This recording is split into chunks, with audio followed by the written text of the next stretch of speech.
esta sección analizaremos la cultura organizacional. Entendemos como cultura organizacional aquellas normas y valores por los que se rige una empresa. Son principios relacionados con la estructura de la compañía, con los métodos de desempeño del trabajo y hasta el modo en que se relaciona la plantilla. Pero ¿por qué es tan importante mencionar este tema de la cultura organizacional? Esta psicología organizacional cuenta con dos ámbitos de actuación, el interno y el externo. El interno tiene que ver cómo se relaciona la empresa con sus trabajadores, con las relaciones internas, las políticas de bienestar, el clima laboral de la oficina, entre otros. En cambio, el nivel externo de la cultura organizacional tiene que ver con el comportamiento de la entidad de cara al exterior, de cómo se relaciona hacia afuera. Es la sumatoria de sus empleados y de la imagen corporativa que brinda fuera a los clientes y en general. Se encuentra determinada por cuestiones como es su filosofía ecológica, si participa en actividades de caridad, actividades gubernamentales y otras.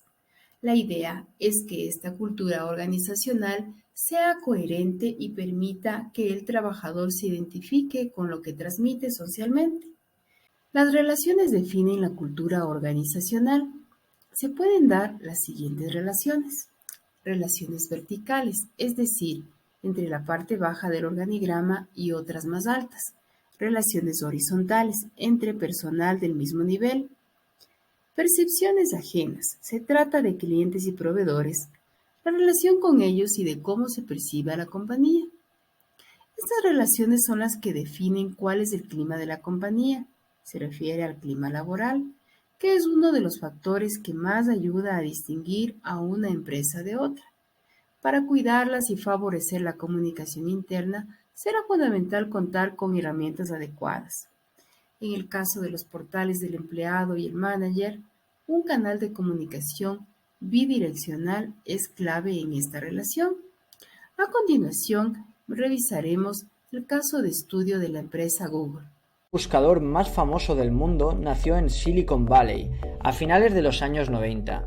Allí, Larry Page y Sergey Brin idearon una forma mucho más efectiva de organizar las páginas de Internet, desarrollando su algoritmo hasta el buscador que tenemos hoy día. Y es que Google, desde sus inicios, ha crecido muchísimo, de empezar con un algoritmo en la habitación de unos estudiantes hasta tener la inmensa suite de productos de hoy, con una plantilla cercana a los 150.000 empleados. Pero esto no hubiera sido posible sin una fuerte apuesta por la felicidad laboral. Google estaba en un contexto en el que la competencia por el talento era muy fuerte. En Silicon Valley, donde grandes compañías tecnológicas se rodeaban compitiendo entre ellas, las mentes más talentosas eran lo que marcaba la diferencia entre existir o acabar desapareciendo. Los fundadores de Google habían visto cómo grandes compañías surgían, crecían y acababan casi por extinguirse en el transcurso de pocos años. Uno de los casos más sonados fue el de Yahoo, que si bien no desapareció, acabó por perder una gran cuota de mercado ante la propia Google. Larry y Sergey sabían que otra compañía con tecnología más avanzada podría acabar con ellos y tenían que protegerse creando una cultura fuerte donde las personas más talentosas quisieran trabajar. Fue así, tras la salida a bolsa de Google en 2004 y la entrada de capital y nuevos directivos, como la compañía comenzó su camino para ser la empresa más feliz del mundo. Para ello, Google basó sus esfuerzos en la creación de una estructura organizacional plana, donde las diferencias de poder entre los empleados fueran mínimas. Cualquier empleado podía tener voz en las grandes decisiones que se tomaban en la empresa, y se les daba una gran autonomía para trabajar de la forma que mejor se adaptaba a ellos. Esta primera idea de la cultura organizacional de Google dio sus frutos durante los primeros años, cuando aún había pocos managers en la empresa. Sin embargo, conforme la empresa fue creciendo y con ello los managers, esta estructura empezó a dar problemas. Resulta que en 2009 el equipo directivo de Google estaba repasando sus datos de rotación de personal cuando se dieron cuenta de una tendencia preocupante. La tasa de abandono de los empleados que accedían a puestos de management por primera vez era notablemente más alta que la del resto de cargos, pero lo más preocupante era el motivo por el que abandonaban: la baja satisfacción laboral con su trabajo. Resultaba que los colaboradores que eran ascendidos a managers por primera vez tenían unas expectativas muy diferentes de lo que ese tipo de cargo conllevaba. Creían que podían tomar muchas decisiones sobre sus equipos, gestionar las tareas que hacían y los incentivos que les daban, pero nada más lejos de la realidad. El tipo de cultura plana que había creado Google quitaba precisamente poder a los managers para dárselo a sus empleados. Los managers tenían poca autonomía para tomar decisiones individuales y la mayoría de cambios en el tipo de recompensas a dar, o incluso a quién contratar o despedir. Los directivos de Google se dieron cuenta de que debían cambiar las expectativas de estos empleados y la forma que tenían de entender sus nuevas responsabilidades.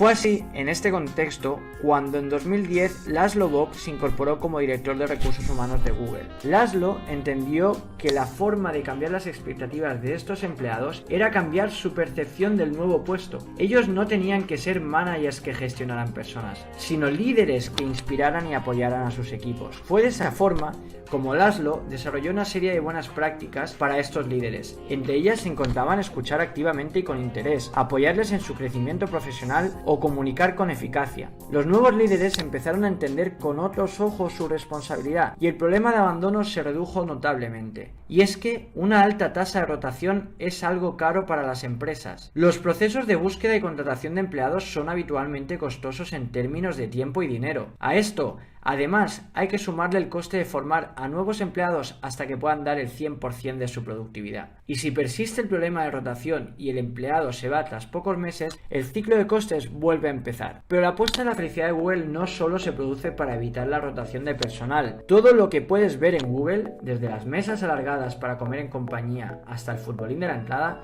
está ahí por un motivo. Google es una empresa que experimenta constantemente y al igual que recoge los datos de sus clientes para mejorar sus productos, hace lo mismo con sus empleados. La empresa analiza y mide el impacto de sus iniciativas en todo momento. Lo que funciona lo deja y lo que no lo elimina para probar algo nuevo.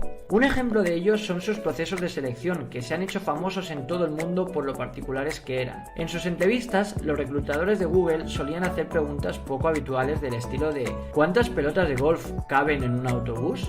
O un hombre empujó su coche hasta un hotel y perdió su fortuna. ¿Qué ha pasado? El objetivo no era analizar tanto la respuesta que el candidato daba, sino el proceso de pensamiento y la argumentación que seguía. Sin embargo, tras años haciendo entrevistas de esta manera, decidieron experimentar con otro tipo llamado entrevistas conductuales estructuradas, parecidas a las entrevistas por competencias. En ellas preguntaban a los candidatos que les dieran ejemplos de situaciones del pasado donde mostraran una característica, como podía ser la capacidad analítica, o que explicaran en una situación real de cuando resolvieron un problema complejo. Analizando los datos, el equipo de Google se dio cuenta de que este segundo tipo de entrevistas detectaba a mejores candidatos y acabaron por incorporarlas en sus procesos de selección. Fue así, mediante experimentos de ensayo y error, como Google ha llegado a ser la compañía que es hoy día, desde iniciativas como sus servicios de masajes, las comidas gratuitas, los espacios para la siesta o la famosa política del 20% del tiempo para dedicar a proyectos propios. Todo tiene un sentido en la cultura organizacional de Google, incluso si hay quienes no las comprendan. Y es que, como dijo Larry Page, si no estás haciendo algunas cosas que parezcan locas, estás haciendo las cosas equivocadas.